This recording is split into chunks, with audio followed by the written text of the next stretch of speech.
shareholder meeting later to elect 4 new directors to its board. Analysts expect the bank to announce a write-down of nearly $2.7 billion for the current quarter just before the meeting. They say UBS will be able to absorb the latest write-down as its capital base is strong. In the energy markets, oil prices fell overnight, settling down $2.11 a barrel at $98.53 after weekly U.S. inventory data showed a bigger than expected build in U.S. crude stocks. NYMEX light sweet crude right now stands at $99.10. Brent crude is at $95.85. Let's talk more about what's happening in the volatile energy market with the first guest, Jonathan Kornfeld, Director for Asia at Hudson Capital Energy.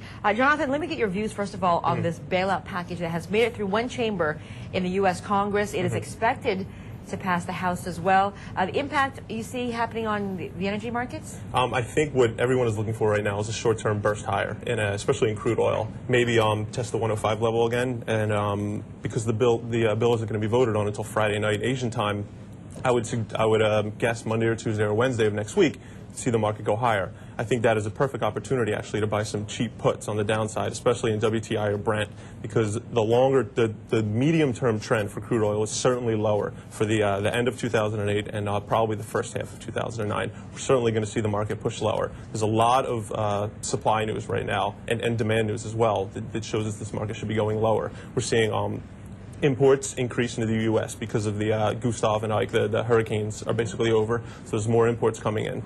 There's nobody buying the crude oil because the refineries are knocked out, and the refineries that are in, they don't want to buy the crude oil because the refinery margin to turn that crude oil into gasoline is so cheap. It's trading around $2 right now. There's no reason for the ones that are operating to actually buy the crude, turn it into gas, because as quickly as the refineries are going down because of the hurricanes, demand is dropping even faster. So, Jonathan, are you saying that, in fact, the fundamentals are more important to the oil price at the moment than this financial turbulence? It seems for a while the fundamentals have been almost entirely ignored in the oil price. Oh, yeah. For the last couple of weeks, I would say even more than a month now, the fundamentals have been ignored.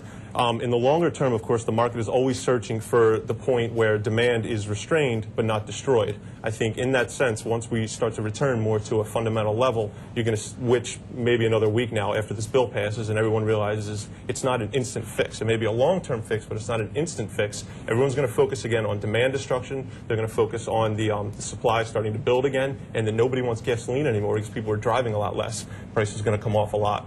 Okay, and what's the bottom then? Where do you see the support level coming in for crude? Okay, I think there's a strong bottom around the $70 to $75 level. I saw some reports saying that we might even go to $50. I don't think that's possible because I think that the taps are going to be turned off in the $70 range.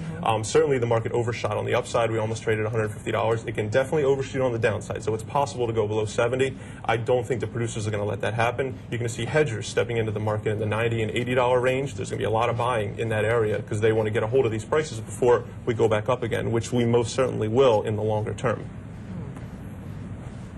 Jonathan, we've certainly seen a bit of demand destruction coming through as we've seen these higher oil prices. But do you think now that oil prices seem to have pulled back a bit, certainly from that almost 150 level that we had, is that demand destruction story going to kind of peter out now? Well, the demand destruction it's not increasing at an increasing rate anymore. It's just continuing, but it's not getting worse and worse. We are certainly seeing demand destruction continue, but it's not. It's leveled out to a certain extent. $100 crude is still $100 crude, and people are being laid off across the U.S. and Europe as well. So the demand is going to continue to get hurt. It's just not the absolute destructive level we would see at $130 or $140. Okay, Jonathan, thanks very much for your comments. Jonathan Kornfeld, Director for Asia at Hudson Capital Energy. Well, coming up, we will check on the latest currency crosses and discuss with forecast on how to protect your wealth during these turbulent times. And our market report